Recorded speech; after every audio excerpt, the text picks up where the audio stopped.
Hello, ninth grade. Welcome back to school. If you're new, welcome to INGDA. If you're coming back, we're so glad that you are here for another year. My name is Mrs. Hickson. I am your school counselor. I work with ninth graders with the last name N through Z, and I am also our counseling department's lead counselor, so I work as part of the admin team to help make sure that our counseling functions are running smoothly and that we are serving students and making sure that you guys have what you need from us. So a little bit about me. This is my fifth year at INGDA, 18th year as a school counselor. I love working with high school. I've worked with high school for most of that. I've done some at elementary and middle school, but high school is definitely my preference. I love to work with students on schedules and college plans and career plans and all of those kinds of things. That's definitely my favorite part of school counseling. So I live in Florida. We've been here for 4 years. Which I think is so awesome that I can live in Florida. My license is in the state of Indiana, and I've worked in Indiana schools all before that. But I can live here and still get to hang out and work with you guys and serve the students that are at the place where we are from and love. So my husband actually teaches here as well. He teaches our criminal justice program and our credit recovery program. I have a rescue pit bull. Her name is Scarlett. You might see her sometimes if we're ever on a video call. She likes to come in and visit sometimes. And you'll also might notice my office doubles as my workout room. I'm super into fitness. I love it. I work out every single day. So all my stuff is in here.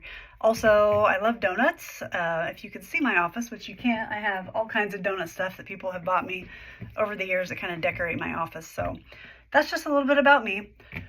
My job as your school counselor, I manage your schedule, your credits, your plan of study, your CTE pathway, all of those graduation requirements that you're going to learn so much more about this year, and that I know might not make a lot of sense right now, but just trust that it's normal when it's new to be like, I'm not sure what that means, but you will, by the end of this year, you're going to have a much better feel for what all of those things are.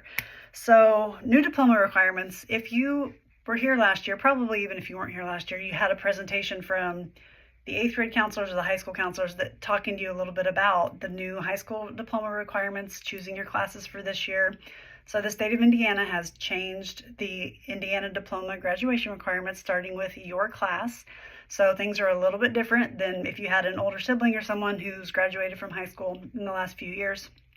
Not huge differences, but a little different. I don't want you to stress too much about this, especially this year.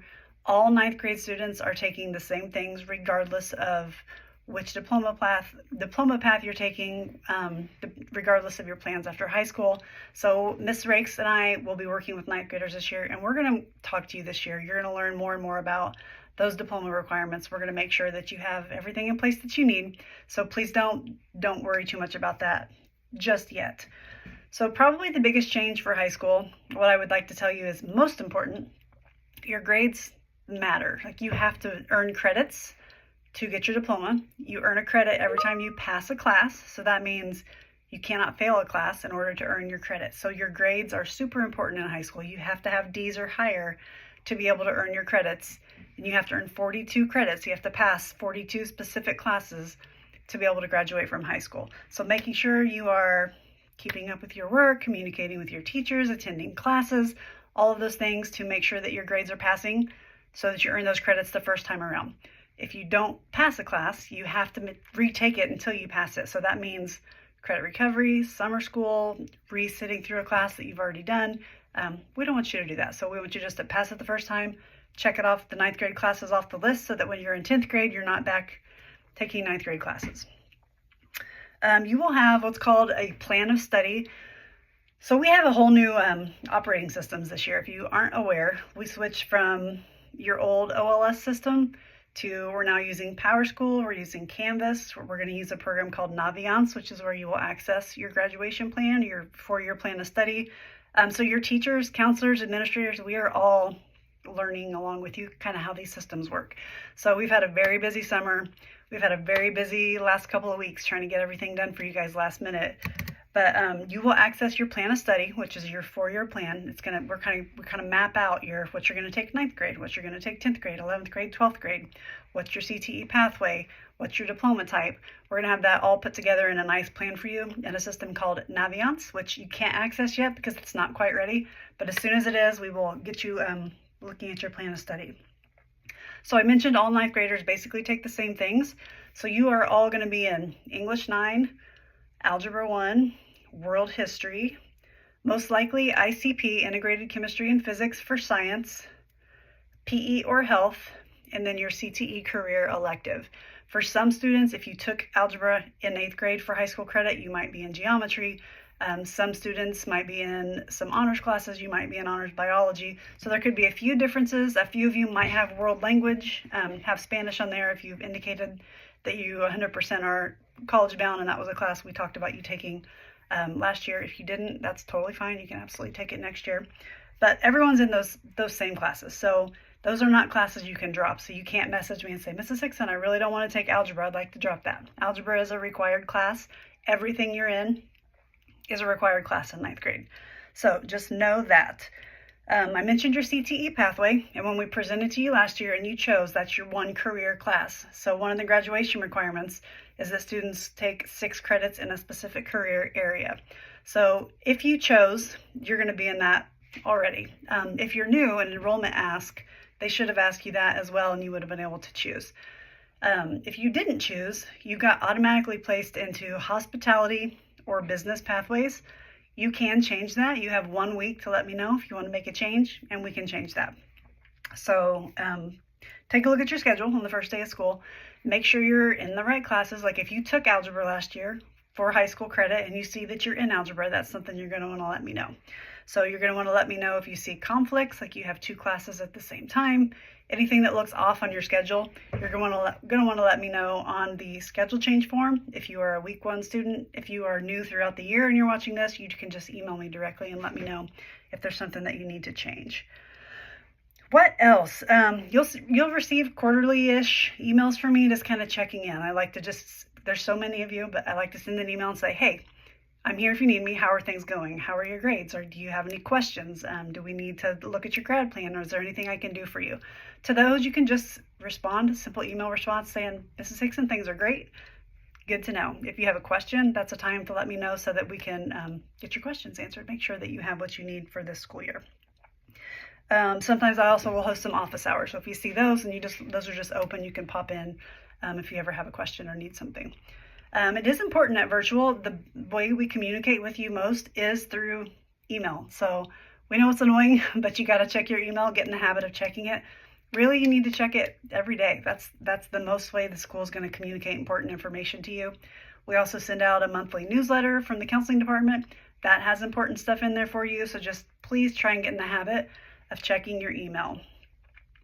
Let's see, we talked about checking your schedule, schedule change form. So if you accessed this video through my counselor classroom, you're going to see on your schedule that you have all your classes, but you also have a homeroom. You also have a counselor classroom. That's just a place for me to house all my students in Canvas so that you can get some information from me. So when you go into that counselor classroom, you're going to see a nice homepage with all kinds of tiles you can click on to learn more about graduation requirements, career exploration, joining the military. If you need resources for mental health or family, all of that stuff is housed in that counselor classroom. So that is always there for you if you need it. I will share that this time of year is the busiest for counselors. As you can imagine, we have 4,000-ish students at the high school. We're trying to get all your schedules. We're trying to answer all your questions. Like it's very busy. Our emails get very full. So please know we'll get back to you as soon as we can. If you email me and you don't hear back right away, please be patient. If you submit a schedule change on the form, it might take a day or 2 for me to get through that, but just know we are here for you. We want to communicate with you, but right now we are buried and doing our best. So give us a little bit of grace. Give us a day or 2 if you haven't heard back from us on email or schedule changes. What else? You will see an ORN orientation class on your schedule. That is something your homeroom teachers, I think, will talk to you more about. It's just a 30-minute session you have to open up, watch. It's kind of like an intro to virtual school. So if you see that, that's what that is. Your homeroom teacher is going to be your number 1 resource for all things, your go-to person for all of your questions. They will be kind of your point person to direct you to who else can answer your question if they are not the person that can directly help you. So you will get to really know your homeroom teacher. show up to that class. It's a great way to connect, to get to know other students. You guys stay together all year in that homeroom, so it's a really good thing. You'll build a really good relationship with that teacher. If you have questions about your schedule, credits, grad plan, those things would come to me. But generally, your homeroom teacher is your go-to resource. And then lastly, I love it here. It's my, what I say, 5th year. It's my favorite job I've ever had. We have some of the best teachers I've ever worked with. I always like to say, like, think of why you came here, because you were looking for something different. Well, so did we. So did your teachers. And our school's still new-ish. I think this is our 6th year. We're kind of still building this thing together, which I think is a really cool thing. We have a giant, awesome in-person graduation for our seniors. We have a prom that is actually 9 through 12, so you guys will be able to go to prom. It's in Fishers, in the Indy area, so it's central to the state. And we go big on those events. This is a really great place. So we're thrilled that you're here. Hope that you love it. Know that the first couple weeks, especially if you're brand new to virtual, can be a little bumpy. You don't know who to ask, and it's not like regular school where you can just walk down to the office to ask a question. Just trust. It's going to get better. Roll with it. And remember, your teachers, counselors, administrators, we are all new to these systems, so we're kind of relearning how to do some of the things that we're used to doing pretty easily, but in new ways. But we're here for you. We're so excited that you're here. Reach out anytime. Welcome to INGDA.